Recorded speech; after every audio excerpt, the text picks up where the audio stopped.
गुरु वशिष्ठ को सादर प्रणाम। आओ राजन, कहूं कैसे आना हुआ, सब ठीक है ना? गुरुदेव, क्या कहूं, मेरे मन की विडंबना मुझे ही खाए जा रही है। मेरी तीन रानियों के होते हुए मुझे पुत्र रत्न की प्राप्ति नहीं हुई है गुरुदेव। मैं इसीलिए बड़े आस लगाकर आपके पास आया हूं गुरुदेव। राजन, तुम्हें इतनी चिंता करने की आवश्यकता नहीं है। तुम्हारे पुत्र होंगे, अवश्य होंगे, और एक नहीं 4 पुत्रों की प्राप्ति होगी। वो चारों पुत्र बड़े ही होनहार होंगे। राजन, तुम्हें श्रृंगी ऋषि को बुलाना होगा एवं पुत्र कामना यज्ञ कराना होगा। जैसी आज्ञा गुरुदेव। ओम श्री गणेशाय नमः स्वाहा। ओम अग्निदेवताभ्याय नमः स्वाहा। ओम सूर्यदेवताभ्याय नमः स्वाहा। ओम वासुदेवाय नमः स्वाहा। ओम अग्निदेवताभ्याय नमः स्वाहा। ओम पवन देवताभ्याय नमः स्वाहा। राजन, मैं तुम्हारे इस कार्य से अति प्रसन्न हूं। मैं तुम्हें एक खीर पत्ता दे रहा हूं। इस खीर पत्ते को आप तीनों रानियों में आपस में बांट देना। समय आने पर आपके घर संतान होगी। जैसी आज्ञा भगवन। महारानी, देखें हम आपके लिए क्या लाए हैं। ये लीजिए खीर, और तीनों रानी आपस में बांट लें। भय प्रगट कृपाला, दीन दयाला, कौशल्या हितकारी, हर्षित महतारी, मुनि मनहारी, अद्भुत रूप विचारी, लोचन अभिरामा, तनु घनश्यामा, निज आयुध भुज चारी, भूषण बनमाला, नयन विशाला, शोभा सिंधु खरारी, कहे दो कर जोरी, स्तुति तोरी, कही विधि करहु अनंता, माया गुण ज्ञाना, तीत अमाना, वेद पुराण भगवंता, करुणा सुख सागर, सब गुण आगर, जहि गावहि त्रति संता, सोम में हित लागी, जनु अनुरागी, प्रगट भये श्रीकंता, ब्रह्मांड निकाया, निर्मति माया, रोम रोम प्रतिवेद कहे, मम और सोबासी, यही उपहासी, सुनत धीर मति थिर न रहे, उपजा जब ज्ञाना, प्रभु मुस्काना, चरित बहुत विधि कीन चाहे, कही कथा सुनाई, मात बुझाई, जही प्रकार सुति प्रेम लहे, माता पुनि बोली, सोमत डोली, तजहु तात यह रूपा, की जय शिशु लीला, अति प्रिय शीला, यह सुख परम अनूपा, सुन बचन सुजाना, रोदन ठाना, होई बालक सुर भूपा, यही चरित जे गावहि, हरि पद पावहि, तेन पवहि भव कूपा, विप्र धेनु सुर संत हित, लील मनुज अवतार, निज इच्छा निर्मित तनु, माया गुण गोपार।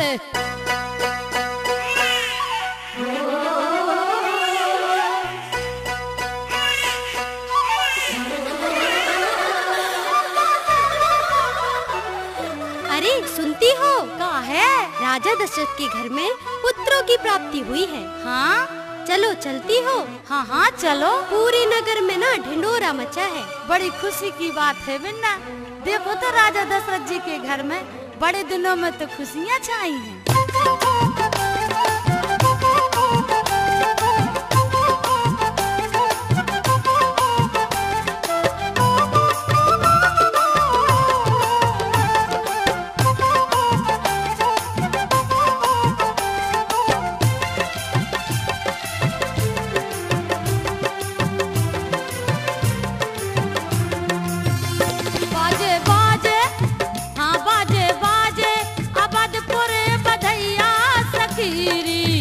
राजा दशरथ के अंगना में बाजे बाजे अवधपुर बधैया सखीरी राजा दशरथ के अंगना में। हाँ बाजे बाजे अवधपुर बधैया सखीरी राजा दशरथ के अंगना में। बाजे बाजे अवधपुर बधैया सखीरी राजा दशरथ के अंगना में।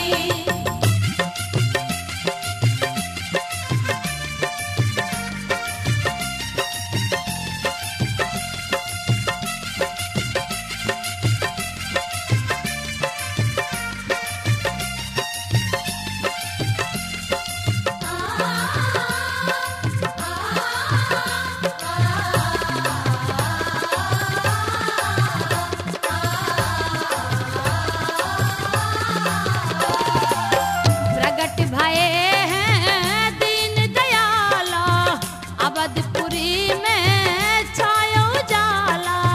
प्रगट भये हैं दीन दयाला अवधपुरी में छायो जाला।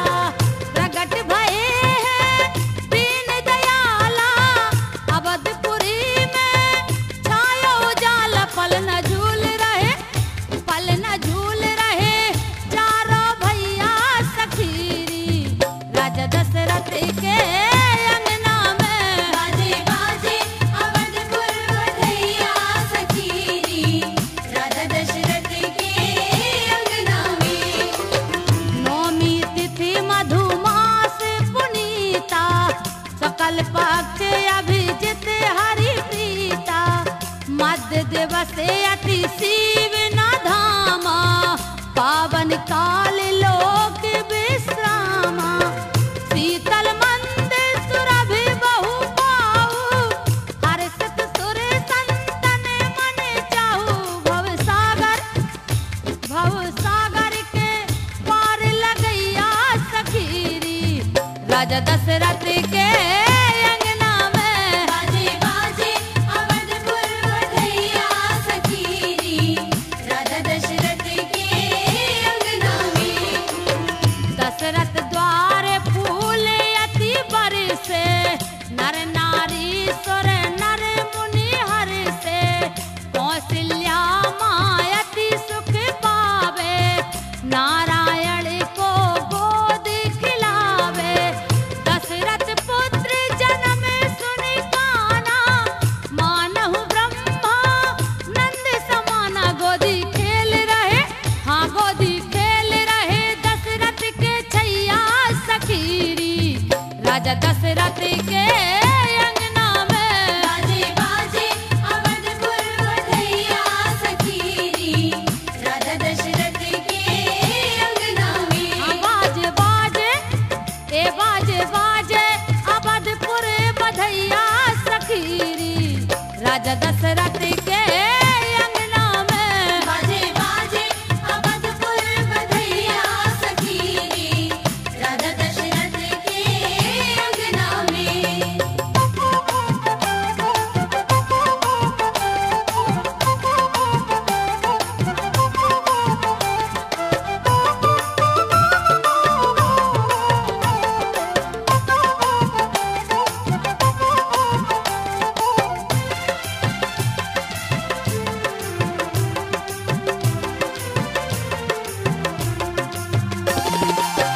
परम प्रेम मन पुलक शरीरा चाहत उठाने करत मन धीरा। आकर नाम सुनत सुख होई मोरे गहिया बा प्रभु सोई। परमानंद पुरी मन राजा कहाँ बुलाई बजावहु बाजा।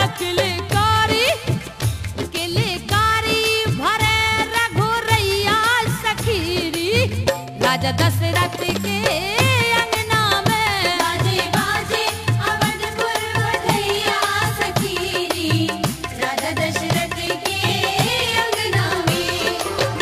गुरु वशिष्ठ कहाँ गया हूँ कहारा आए ब्राह्मण सहित नप द्वारा। आसन देहु राजन बैठाए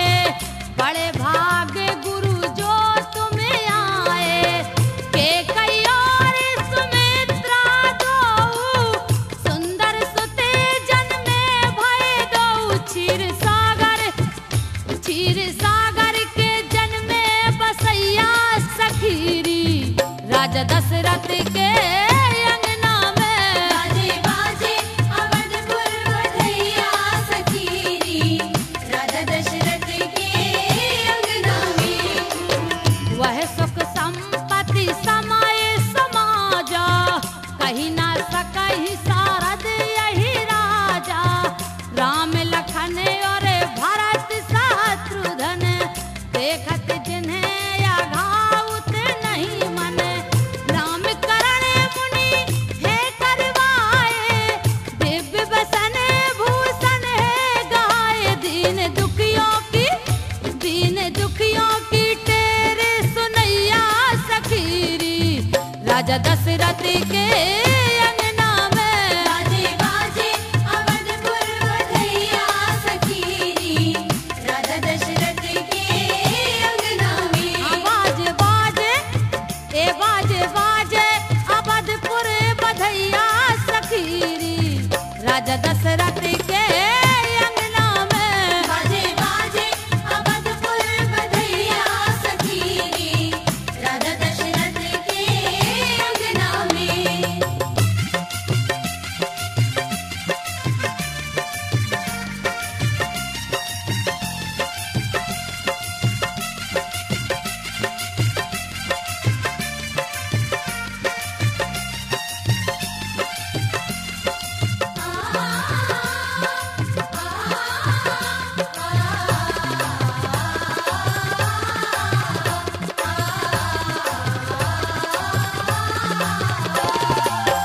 मगन हुए पुरी के नर नारी उत्सव नाचत तीनों महतारी।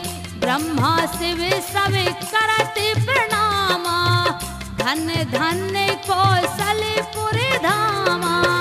ब्रह्मा शिव सब करत प्रणामा धन धन कौशलपुर धामा।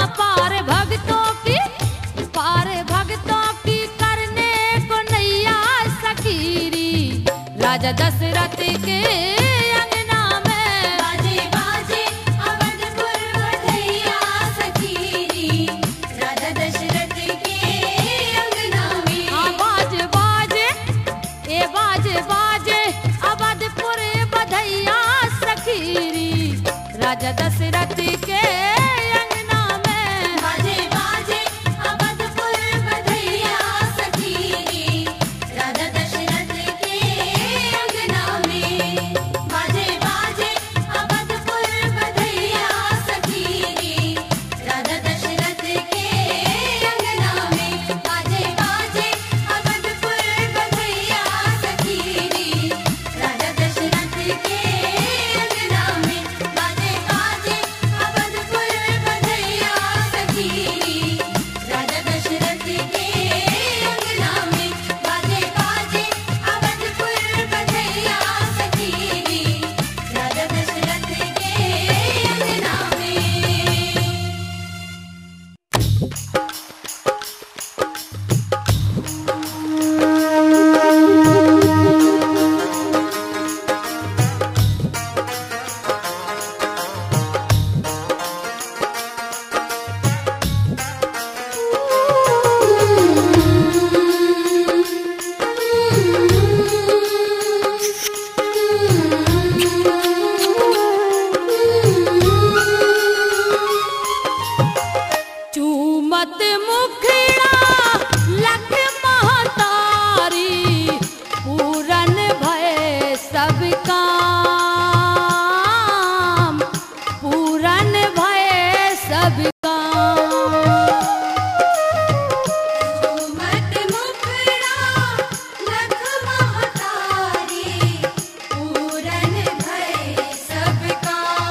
भज लो सीताराम, भज लो सीताराम। मन मुखड़ा लख महतारी, पूरन भय सब काम, पूरन भय सब काम, पूरन भय सब काम, पूरन भय सब काम, पूरन भय सब काम, पूरन भय सब काम।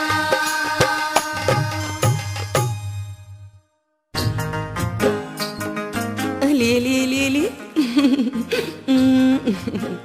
आजा मेरा लल्ला, आजा, आज मैं तुझे अपने हाथों से स्नान कराऊंगी। मेरा राजा बेटा, आजा मेरे लाल, चल। ले ले ले ले चल चल, अब मैं तुझे तेल फुलेल लगा दूं। ऐसे ऐसे। अरे अब अच्छे अच्छे वस्त्र आभूषण तो पहना दूं। मेरा लाला, मेरा छोना, आजा, अब मैं तुझे काजल लगा दूं, किसी की नजर ना लगे मेरे राम को। देखो तो मेरा राम कितना सुंदर लगता है ना।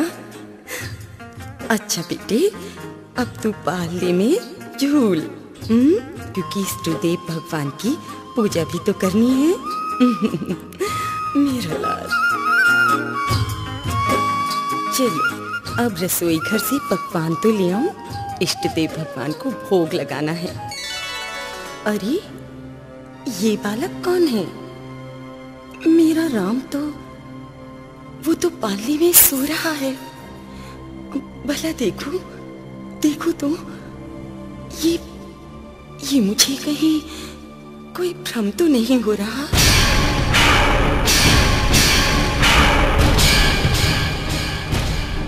अरे ये क्या, जहां देखती हूँ मुझे एक ही बालक नजर आ रहा है। ये मैं क्या देख रही हूँ? हे भगवान, ये मेरे साथ क्या हो रहा है? मेरे तो कुछ समझ में नहीं आ रहा। ये कौन सा भ्रम है? हाँ, यहाँ भी वही, हाँ, वहां भी वही। नहीं नहीं ईश्वर, नहीं नहीं, ये कैसे संभव है? प्रभु प्रभु, मुझे भय लग रहा है।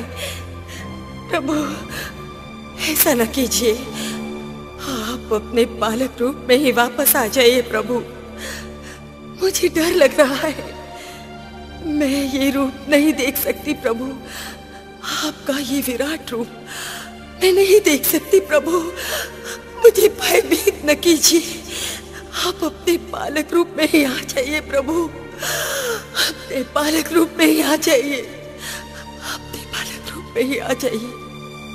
माता, डरो मत माता। अरे डरती क्यों हो? मैं तो आपके यहाँ पुत्र रूप में अवतरित हुआ हूँ। शंका तनिक मत करो माँ, तुम्हें कोई डर नहीं व्यापेगा।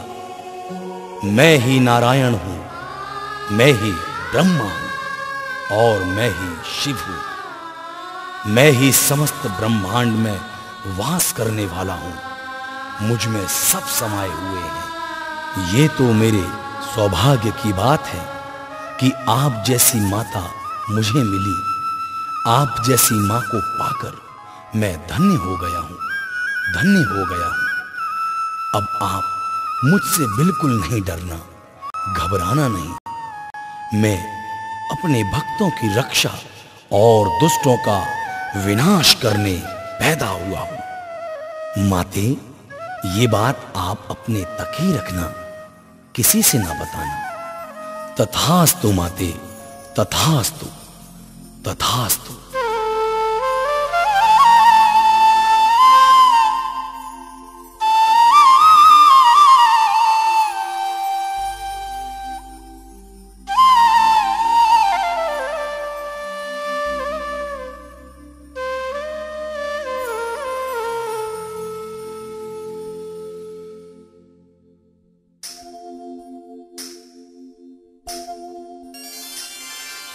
छन छन छननन छन छन छन छन छननन छन छन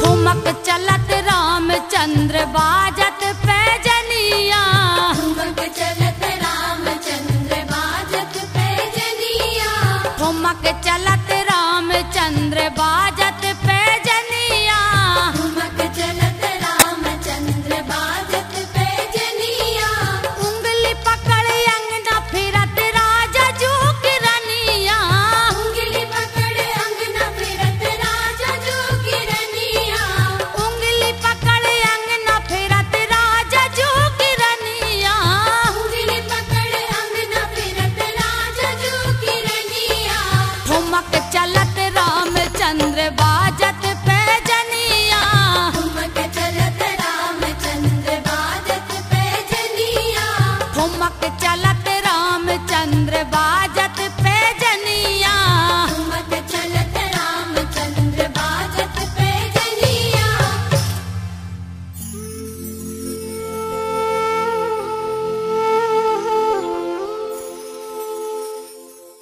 देख राम माता ही निजे अद्भुत रूप अखंडे, रोम रोम प्रति लागे कोटि कोटि ब्रह्मांड,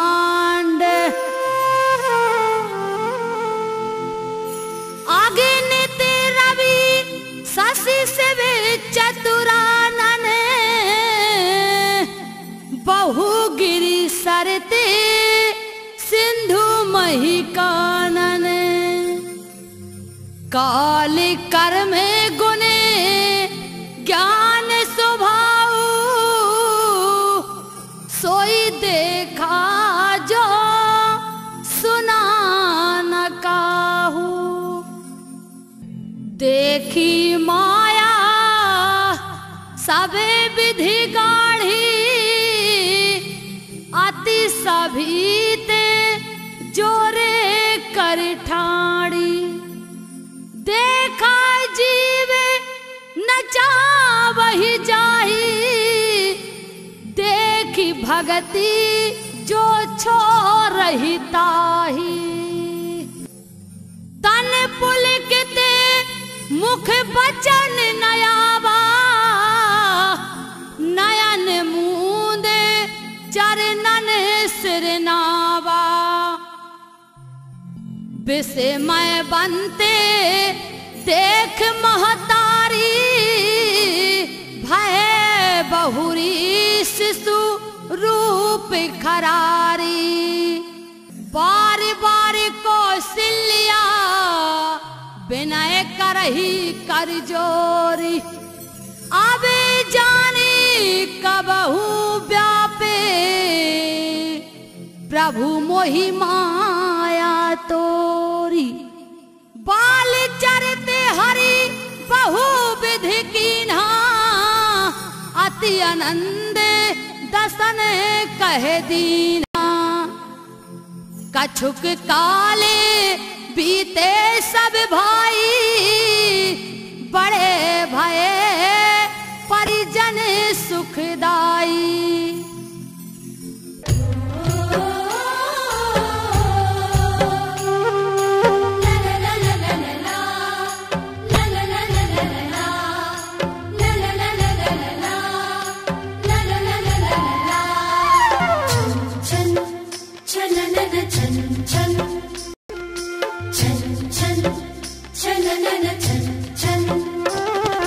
ठुमक चलत रामचंद्र बाजत पैजनिया, ठुमक चलत रामचंद्र बाजत पैजनिया, ठुमक चलत रामचंद्र बाजत पैजनिया, ठुमक चलत रामचंद्र बाजत पैजनिया।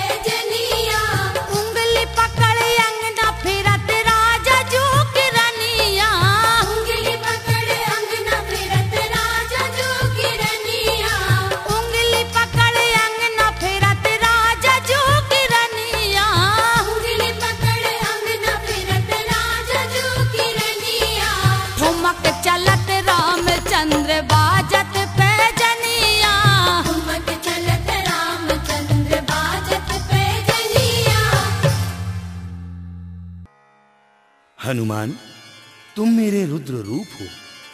मैंने तुम्हें श्री राम की भक्ति के लिए अवतरित किया है। आज बड़ी खुशी की बात यह है कि मेरे इष्ट देव श्री राम ने अयोध्या नरेश राजा दशरथ के यहाँ माता कौशल्या की कोख से जन्म लिया है। मेरी इच्छा श्री राम के दर्शन की हो रही है। क्या तुम मेरे साथ नहीं चलोगे?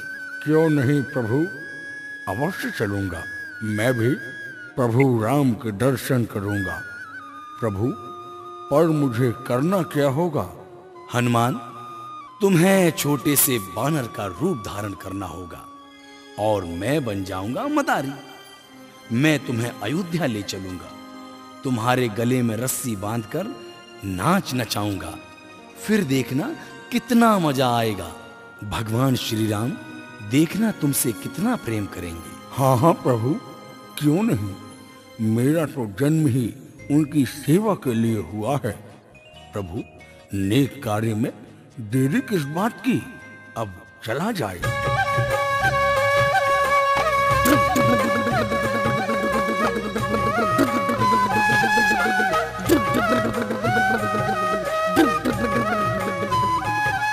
बेटे राम, लक्ष्मण, भरत, शत्रुघ्न, देखो कौन आया है। अरे अपने घर में एक मदारी आया है और एक छोटा सा बंदर भी लाया है। चलो मैं तुम्हें बंदर का नाच दिखाने लिए चलता हूँ।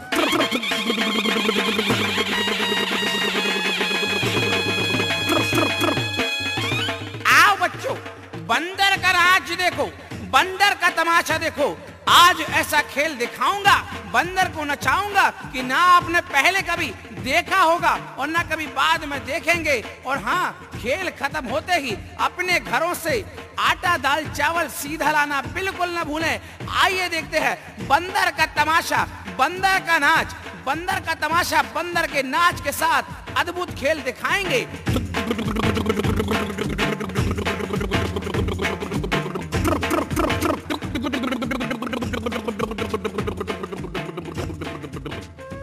अच्छा राजन, अब मदारी बाबा को छुट्टी दें। अब हमें अपने घर जाना है, फिर कभी आएंगे।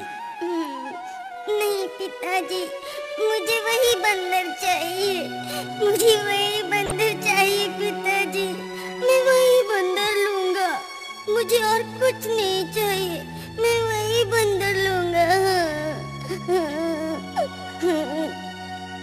बेटे, वो मदारी बाबा की रोजी रोटी है। अगर तुम मदारी बाबा का बंदर ले लोगे तो मदारी बाबा क्या करेगा? मैं वही बंदर लूंगा। मदारी बाबा, मेरा बेटा राम तुम्हारे बंदर के लिए मचल रहा है। आप इस बंदर को राम को दे दीजिए। आपको जो चाहिए ले लें, पर ये बंदर मेरे राम को दे दें। नहीं राजन, ये संभव नहीं है। मेरा बंदर मत मांगिए, मैं इसे नहीं दे सकता। अच्छा राजन, मैं चलता हूं। सुमंत जी, जाओ चारों ओर जंगल पहाड़ी में ढूंढो, बंदर कहां मिलेगा। राम के लिए बंदर लेकर आओ। सैनिकों से कहो बंदर ढूंढने अभी रवाना हो जाएं।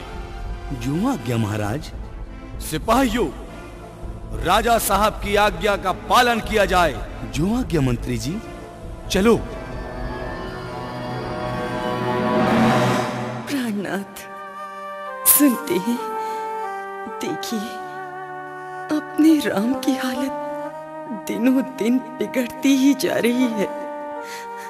खाना पीना सब छोड़ दिया है इसने। कितना दुर्बल हो गया है मेरा राम। कुछ कीजिए स्वामी, कुछ कीजिए। मुझसे मेरे राम की ऐसी हालत देखी नहीं जाती स्वामी, कुछ कीजिए। हाँ कौशल्या, मैं भी इसी चिंता में पड़ गया हूं। जब से वो मदारी बाबा का बंदर राम ने देखा है, तब से राम ने अपना यही हाल बना रखा है। अब जैसी विधाता की मर्जी। महाराज की जय हो। महाराज, हमने चारों ओर ढूंढा पर हमें बंदर कहीं नहीं मिला। और ना ही मदारी का कुछ पता चला है। अब आप ही बताओ महाराज, क्या किया जाए? सुमंत जी, मेरे ध्यान में सिर्फ एक ही बात खटक रही है। तुम लोग ऋषिमुख पर्वत जाओ, वहां वानरराज सुग्रीव रहते हैं। उनके पास अनेकों वानर हैं, वो वानरों के राजा हैं। उन्हीं से कहना, शायद वो इस समस्या को हल कर सके। वानर राज सुग्रीव को अयोध्या नरेश दशरथ के मंत्री का सादर प्रणाम स्वीकार हो। आओ सुमंत जी, मेरे लिए क्या सेवा है? मैं आपके लिए क्या कर सकता हूं? महाराज, अयोध्या के राजा दशरथ जी के पुत्र राम बंदर के लिए रूठे हुए हैं। उन्होंने खाना पीना सब कुछ त्याग दिया है। महाराज, आप उनकी धारणा को समझकर उनकी समस्या का हल करें सुग्रीव राज।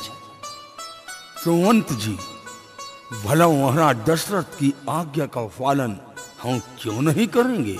आपको जितने वानर चाहिए सेवा में हाजिर कर दूंगा। हनुमान, और ये काम हम आपको सौंपते हैं। आप बल बुद्धि विद्या के चतुर हो, जाओ और वानर रूप में उनको धैर्य धराओ।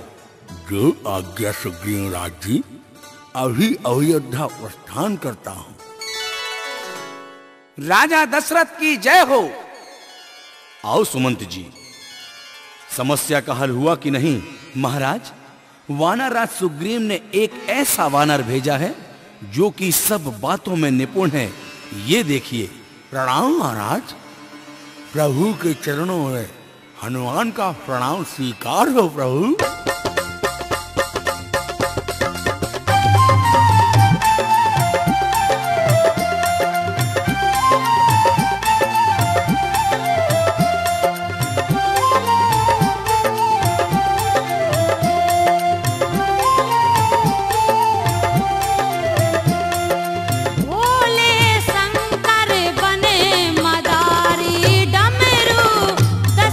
द्वार बजाएं।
आज अवसर बड़ा ही अच्छा है, जो आज चारों भाई सरयू में स्नान कर रहे हैं। आज मैं इन चारों भाइयों को एक एक करके काल के हवाले कर दूंगा। मेघनाथ, समय गुजरता जा रहा है, अब ज्यादा देर करना उचित नहीं, जल्दी ही कुछ करना चाहिए।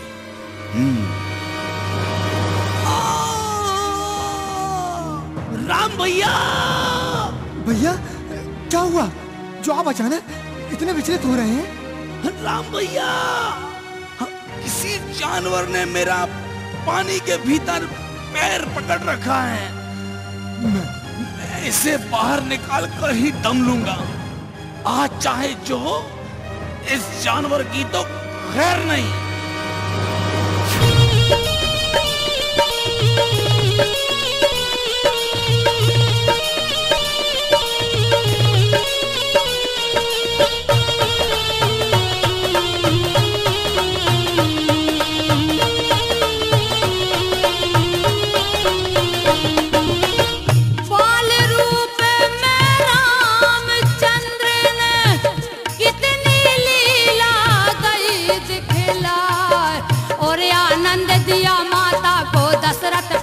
नहीं समाए।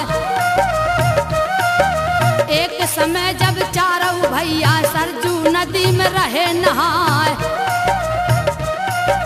मेघनाथ रावण का बेटा मगर रूप धर पहुँचो आए। छतियन गहरे पानी भीतर पैर लखन का लिया दबाए। भारी कष्ट सहे सरजू में लखन मगर से छूटे ना। भैया भैया राम बचाओ, लक्ष्मण जोरों से चिल्लाए, लक्ष्मण जोरों से चिल्लाए। भैया भैया राम बचाओ, लक्ष्मण जोरों से चिल्लाए। दौड़ पड़े हैं सबरे भैया, गरम रेत में रहे लुटाए। जान के लाले उसके पड़ गए। मेघनाथ मन में घबराए, राम लखन और भरत शत्रुघ्न उस कालीना खेल बना। खबर लगी है राजमहल में, दशरथ जी वहां पहुंचे आए। मगर देख भारी बालू में, दशरथ गए सना का खाए। भीड़ लगी देखन वारन की, मगर देख भारी बालू में, दशरथ गए सना का खाए। भीड़ लगी देखन वारन की, उंगली रहे दांत दबाए। दीनहीन जाना राजा ने, मन में दया गई है यार। पीट रहे थे प्रभु लातों से, लक्ष्मण घूसा रहे जमाए। भरत प्रहार करे लाठी से, रहे शत्रुघ्न भी गुस्से।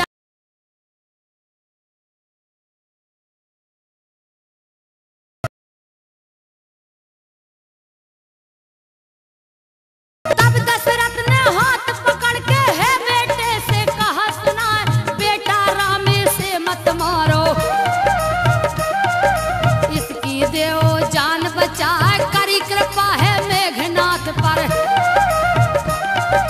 निठुर दुष्ट को दिया बचाए। भागा रावण पुत्र वहां से, कपटी अपना रूप छिपाया। बदपुरी आए राजा जी, विश्वामित्र बड़े संकट में। मन में अपने करे विचार, साधु संत बहुत दुख पावे। राक्षस करते अत्याचार, साधु संत बहुत दुख पावे। साधु संत बहुत दुख पावे, राक्षस करते अत्याचार। अवधपुरी श्री राम जन्म लय है, जग के जो पालनहार। जाऊं अवध को कल ही सवेरे, अब करने को नहीं अवार। जी अवधपुरी को लंबी लंबी लई डगधार है स्नान किया सरजू में फिर पहुंचे मुनिराजन द्वार नौकर चाकर पहरा दे में पूछन लागे पहरेदार विश्वामित्र मुनि तब बोले है चाकर से वचन उचार है चाकर से वचन उचार विश्वामित्र मुनि तब बोले है चाकर से वचन उचार कह दो जाकर के राजन से मुनि आए संदेश हमारे राजन आए लेन मुनि को भेंटत दो हाथ पसार राजमहल ले गए लिवा के आदर मान किया मुनिवर का कीन्हा राजन ने सत्कार पूछन लागे कुशल मुनि से कैसे आना हुआ तुम्हारे इस पर जवाब दिया राजा को इस पर जवाब दिया राजा को बिंदु आगे लिखो सुधार बिंदु आगे लिखो सुधार बिंदु आगे लिखो सुधार बिंदु आगे लिखो सुधार।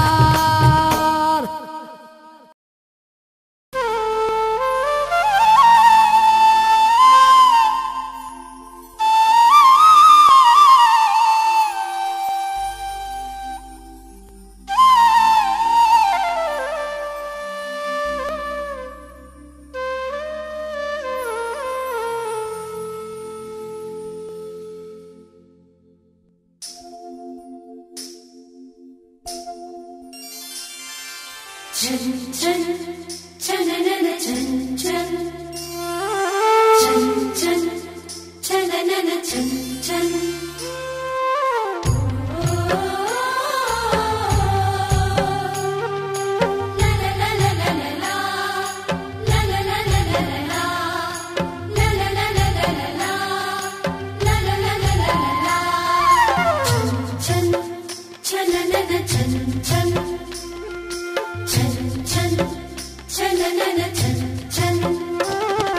ठुमक चलत रामचंद्र बाजा